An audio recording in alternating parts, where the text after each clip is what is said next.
Gate to become into billion की video की शुरुआत वहीं से होती है जहाँ से हमारा वीडियो खत्म हुआ था। अभी हमारे मेन कैरेक्टर की आंखें खुलती हैं। ते जो लॉन्ग जो कमांडर है तो वो अभी भी हमारे मेन कैरेक्टर का पैर पकड़ के सो रहे होते हैं उसके साथ। अभी हमारा मेन कैरेक्टर लॉन्ग को लात मारते हुए बोलता है कि यहाँ पर चल के आ रहा है, अब तू मेरे पास क्यों लेटा हुआ है। वहाँ पर भूत आता है और बोलता है, यंग लॉर्ड फाइनली आप होश में आ गए हो। तभी हमारा मेन कैरेक्टर बोलता है कि मैं कितने दिनों तक बेहोश था। तभी जो भूत रहता है वो बोलता है कि 3 दिनों तक। अभी हमारी जिया को भी होश आ जाता है और बोलती है कि यंग मास्टर क्या आप सचमुच उसके साथ कोऑपरेशन करना चाहते हैं। मेन कैरेक्टर बोलता है, वैसे भी जो ब्राइट सेट का जो प्रॉब्लम है वो अभी भी कम्प्लीटली बिल्कुल भी सॉल्व नहीं हुआ है, तो जितना ज्यादा हो सके हमें ड्रैगन की पावर उतने ज्यादा चाहिए।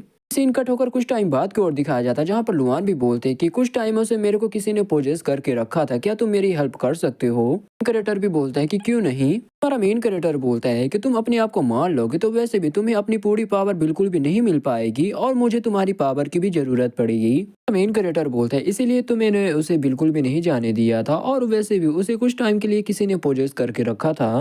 महारानी रहती वो भी हमारे मेन कैरेक्टर को छोड़ते हुए बोलती कि बच्चे ऐसा लगता है कि तुम उसे भी पटाना चाहते थे मगर तुम उसे बिल्कुल भी पटा नहीं पाए। जो बुढ़ा रहता वो भी बोलता है कि अबे साले इतनी सुंदर ग्रैंड माँ तेरे पास है और फिर भी तेरे को दूसरी लड़कियां चाहिए। मेन कैरेक्टर बोलता है महारानी से कि तुम्हें इस बुढ़े से अच्छे से बात करना चाहिए। महारानी रहती है वो भी उस बुढ़े पे गुस्सा करते हुए बोलती कि साले बुढ़े तूने मुझसे ऐसे बातें कैसे की। बुढ़ा रहता वो भी माफी मांगते हुए बोलता है कि मुझे माफ कर दो, मेरे से गलती हो गई, मेरे को बिल्कुल भी आपसे ऐसे बातें नहीं करना चाहिए और वैसे भी आप तो बहुत ज्यादा रूड हो। मेन कैरेक्टर मन में सोचते हुए बोलते हैं कि मैं तो भूल ही गया था, वैसे भी देखा जाए तो जो महारानी यानी जो मेरी ग्रैंड माँ है वो तो इसके जमाने से यानी इस बुढ़े से भी बहुत ज्यादा उसकी उम्र है। वैसे भी ये जो बुढ़ा है ये तो महारानी को अपनी अमीजान मानता है। फिर वहाँ पर हमारा लॉन्ग आता और बोलता है कि मेन कैरेक्टर देखा जाए तो हमें बहुत ज्यादा देर हो चुकी है, तो अब टाइम आ चुका है कि हम अपना जो प्लान है उसे शुरू करें। मेन कैरेक्टर बोलता है जो थर्ड प्रिंस है वो पक्का ब्राइट साइड से मिल चुका है और ये जितना ज्यादा लंबा चलेगा ये उतना ज्यादा जोखिम होगा। चल हमें जो थर्ड प्रिंस है उसे खत्म करना पड़ेगा और जो पब्लिक है उन्हें आजाद करना पड़ेगा थर्ड प्रिंस से। मेन कैरेक्टर कुछ तो अपने पॉकेट से निकालता और बोलता है कि लॉन्ग एक बात और है, ये एक कैमरा रहता है। और हमारा मेन कैरेक्टर मन में सोचते हुए बोलते हैं कि बहुत टाइम हो चुका है, मैं बाकियों के साथ बिल्कुल भी कांटेक्ट नहीं किया है, तो मेरे को उनको कांटेक्ट करके बता देना चाहिए कि आप सब कुछ सेफ है। कट होकर जाता है स्केलेटन रिलीजन की ओर। हमारा मेन कैरेक्टर की वीडियो चल रही होती है जहाँ पर हमारा मेन कैरेक्टर बोल रहा होता है कि थर्ड प्रिंस को जैसे हम मार देंगे वैसे ही हम दोनों सब कोई अब साथ में रह सकते हैं। गार्ड रहता वो भी बोलता है कि यंग मास्टर आप केयरफुल रहना ब्राइट सीट से। जो हमारी भाई रहती वो भी बोलती कि कमीने मेरे को तुम्हारी बहुत ज्यादा याद आ रही है। तभी जो हमारी मिस म्यू रहती है यानी जो लैंड रहती है वो भी बोलती कि हाँ मुझे भी तुम्हारी बहुत ज्यादा चिंता हो रही है। गार्ड बोलता है जो मेरे यंग मास्टर है वो सेकंड प्रिंस का जो प्रॉब्लम था वो 1 मिनट में उन्होंने सॉल्व कर दिया था। देखा जाए जो ब्राइस सेट उन्होंने अपना कोई भी अगला कदम नहीं उठाया, तो हमें बिल्कुल भी नहीं पता कि वो क्या करने वाले हैं। हमारी हुई रहती वो बोलती कि हमें थर्ड प्रिंस को बिल्कुल भी नहीं छोड़ना चाहिए, हमें थर्ड प्रिंस के ऊपर अटैक करते रहना चाहिए। जो थर्ड प्रिंस है वो ब्राइस सेट को सपोर्ट कर रहा है तो वो पक्का कोई ना कोई एक गंदी चाल चलेगा अपना। यहाँ पर कोई तो आता है और बोलता है कि तुम लोग किस बारे में बात कर रहे हो। देखती ये यू रहती है जो कि शायद से इसका नाम यू ही होगा। तभी जो बाई रहती है वो बोलती है कि मेन कैरेक्टर ने एक लेटर सेंड किया है जिसमें उसने बोला है कि हमें केयरफुल रहना चाहिए जो कि ब्राइस सेट से। यू रहती वो भी बोलती है कि ये स्मेल तो बहुत ज्यादा बुरी है और वैसे भी तुम हमेशा डेली ये क्यों इंसेंट को जलाती रहती हो। अभी जो हमारी लैन रहती वो बोलती है कि इसके स्मेल से तुम्हारी जो माइंड है वो हमेशा शांत रहेगा और तुम तो इतनी दिन से यहाँ पर रही तो तुम्हें तो इसकी आदत हो जाना चाहिए। कि जो हमारी लैन रहती उसे भी कुछ होने लगता है और जो दोनों लड़कियां रहती वो वहां पर बेहोश हो जाती हैं। यू रहती वो भी रोते हुए बोलती है कि आई एम सॉरी। ठोकर आता है एक बीस्ट की ओर जहाँ पर ढेर सारे लोग खड़े रहते हैं। वहाँ पर यू भी आ जाती है और टोकन दिखाते हुए बोलती है जो लीडर है लीडर ने मना किया है इस बीस्ट की बिल्कुल भी कुर्बानी तुम्हें नहीं देनी है। तभी वो लड़की भी बोलती है लेकिन जो यू रहती है उस टोकन को वहीं पर तोड़ देती है, उस टोकन से एक स्मेल निकलता है। ये लड़कियां रहती वो भी वहाँ पर बेहोश हो जाती हैं। जो यू रहती वो भी सामने की ओर एक शॉट को उठाते हुए बोलती है कि लैन प्लीज मुझे माफ कर देना इसके लिए। उसके ऊपर अटैक करते हुए बोलते हैं कि मैं मजबूर हूँ। यू के ऊपर जड़ों से अटैक हो जाता है। तभी यू भी उस जड़ के ऊपर अटैक करती है, उसे वहीं पर डिस्ट्रॉय कर देती है और देखती कि सामने कौन है। तभी देखते सामने और कोई नहीं हमारी हुई रहती है। बंदों से बोलते हैं क्या तुम लोग ठीक हो। हुई रहती वो भी बोलती है कि मेरी बॉडी को जिया ने बनाया था और वैसे भी मेरी बॉडी में कोई भी पॉइजन का असर नहीं होता है, तुमने हमें धोखा क्यों दिया। कट होकर आता हमारे मेन कैरेक्टर की ओर। हमारा मेन कैरेक्टर बोलता बारिश तो बहुत ज्यादा तेज हो रही है जिया, क्या बाकी लोगों को लेटर तो मिल ही गया होगा ना अभी तक में। फिर जो जिया रहती वो भी बोलती कि यंग मच्छर क्या आपको बारिश बिल्कुल भी नहीं पसंद है, क्या मैं इसे हटा दूं। क्यों, मगर इसकी कोई भी ज़रूरत नहीं है और वैसे भी मेरे को बहुत ज़्यादा बुरी फीलिंग आ रही है। जो ये बुड्ढा रहता है वो भी हमारे मेन कैरेक्टर को एक लेटर देते हुए बोलता है कि इसमें आप ये देख लीजिए, इसकी जो आर्मी है वो वापस लौट चुकी है और जो आपके अब्बाजान की आर्मी है वो अभी भी लड़ी जा रही है। मेन कैरेक्टर भी उस लेटर को पढ़ने लगता है। महारानी रहती है वो भी बोलती है कि मुझे बिल्कुल भी हैरानी नहीं हो रही है, जो थर्ड प्रिंस के जो आर्मी है वो यहाँ पर बिल्कुल भी हमें रास्ते में नहीं मिल रही है और वो वापस लौट चुकी है अपनी कैपिटल सिटी की ओर। कोई ना कोई एक प्लान बना रहा होगा। हमारा मेन कैरेक्टर बोलते हैं कि हमें जल्द से जल्द और भी तेजी की स्पीड से बढ़ना पड़ेगा आगे। सीन कट होकर आता है यू और हुई की ओर, जहाँ पर यू भी बोलती है कि ये सब कुछ मैं अपने बच्चे एन के लिए कर रही हूँ। हुई भी बोलती है कि एन, उसे क्या हुआ? प्रिंस वो एन को यहाँ से ले गया है। पहले एन के जो असली अब्बाजान मैं उनके बारे में पता कर रही थी और मेरे को लगा वो मिल भी गए थे, मगर मेरे को बिल्कुल भी नहीं पता था कि ये थर्ड प्रिंस की ये साजिश है। वही बोलती है कि तुम्हें इस बात को हमें बताना चाहिए, हम मिलकर इस प्रॉब्लम को सॉल्व करते, मगर नहीं, तुमने हमें धोखा देना ही समझा। जो यू रहती वो भी अटैक करते हुए बोलती कि मेरे बच्चे के अलावा और कोई भी नहीं है और मैं बिल्कुल भी उसकी जान के जोखम नहीं उठाना चाहती क्योंकि थर्ड प्रिंस बहुत ज्यादा कमीना इंसान है।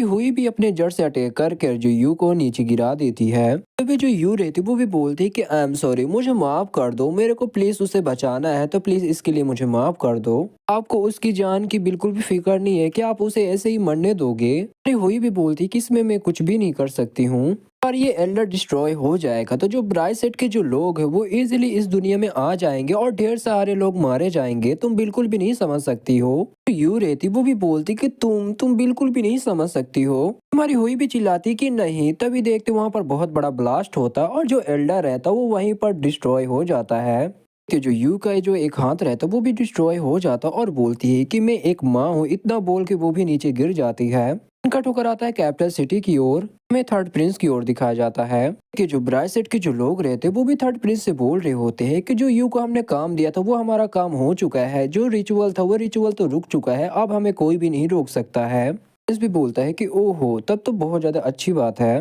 तभी थर्ड प्रिंस बोलता है कि देखा जाए जो यू है वो भी कामयाब हो चुकी है हमारे प्लान में, मगर वो कामयाब नहीं होती तो हमारे पास एक बैक हैंड था, बहुत ज्यादा बेकार था, वो बिल्कुल भी हमारे काम में नहीं आने वाला था। और देखा जाए तो मैं भी अब बहुत ज्यादा ठीक हो चुका हूँ, तो ठीक है, जाकर उसे कुछ खिला देना। जब सब कुछ तैयार है तो इसे शुरू करते हैं। तभी जो गार्ड रहता वो भी बोलता है कि ठीक है। देखिए जो गार्ड रहता वो भी डेड बॉडी से कपड़ा निकालता और देखते ये डेड बॉडी राजा की रहती है।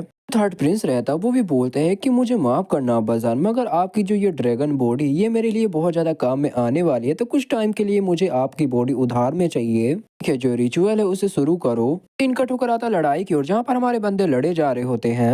हमें अंकल को दिखाया जाता है, जो कि अंकल भी हमारा बहुत ज्यादा बैडस दिख रहा होता है। तभी ये बंदा भी बोलता है कि अरे भागो, ये तो वुजोंग लेवल का, ये तो हमें मार ही डालेगा। वहाँ पर एक बंदा आता और बोलता है कि मास्टर ली, वैसे भी जो दुश्मन आर्मी वो तो हारने ही वाली है, हमारा जीतना तो कंफर्म ही है। इन क्रेटर का बजान रहता वो भी बोलता है कि मैं होप करता हूँ कि हम लोग सचमुच जीत जाएं। इनका ठोकर आता थर्ड प्रिंस की ओर, जहाँ पर वो भी वॉइड स्टोन के साथ कुछ तो कर रहा होता है। जो पुराने राजा के जो डेड बॉडी रहती है उसकी बॉडी से ढेर सारे टेंटिकल निकलने लगते हैं और जो वर्चुअल स्टोन यानी जो वॉइड स्टोन है उसके पास जाने लगते हैं। थर्ड प्रिंस भी मन में सोचते हुए बोलता है कि फाइनली वो टाइम आ ही चुका है। कट होकर कुछ टाइम बाद की ओर दिखाया जाता है, जहाँ पर जो हमारा थर्ड प्रिंस रहता है वो भी बोलता है कि गोमिन सेट के बंदे पहले ही आ चुके हैं, तो गाइस इधर कंफ्यूज मत होना क्योंकि इधर ब्राइट सेट के लोगों की ही बात हो रही है। तो वैसे भी अपने ढेर सारे बंदों को भेज दिया था मुझे सपोर्ट करने के लिए, तब से मैं चुपचाप अपना काम किया जा रहा था। देखिए वो स्टोन बहुत ज्यादा ग्लो करने लगता है और जो थर्ड प्रिंस रहता है वो भी मन में सोचते हुए बोलता है कि ये दिन कुर्बानी के दिन है। ये पूरे कैपेसिटी में एक एनर्जी से बना हुआ शील्ड बन जाता है। बाकी बंदे रहते जो शील्ड के अंदर रहते वो भी बोलते हैं कि कुर्बानी के दिन। मेन कैरेक्टर को दिखाया जाता है, जहाँ पर हमारा मेन कैरेक्टर भी बहुत ज्यादा तेजी की स्पीड से आगे की ओर बढ़ रहा होता। तभी हमारा लॉन्ग भी बोलता है कि मेन कैरेक्टर आगे की ओर देखो। तभी जो महारानी रहते वो भी सामने की ओर देखते हुए बोलते कि पक्का जो गोमिंग गॉड है वो लगता है पक्का कोई ना कोई सेरेमनी कर रहा होगा। मेन कैरेक्टर बोलता है ये सील तो कैपिटल सिटी में बना है, इसका मतलब थर्ड प्रिंस पक्का उन्हें सपोर्ट कर रहा है। मेन कैरेक्टर भी सिस्टम खोलता है, बोलता है ये तो बहुत ज्यादा इंक्रीज हो गया है।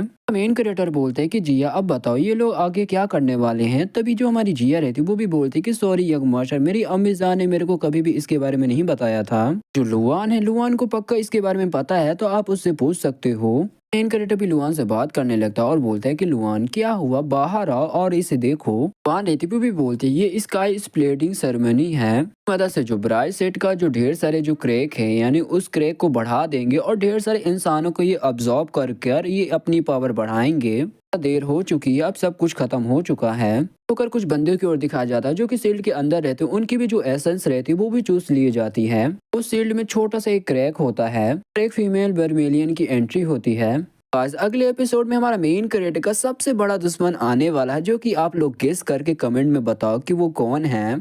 साथ ये वीडियो यहीं पे खत्म होता है, तो वीडियो में नए हो तो लाइक करना, चैनल में नए हो सब्सक्राइब करना। तो मिलते हैं किसी अगली वीडियो के लिए, तब तक के लिए बाय बाय।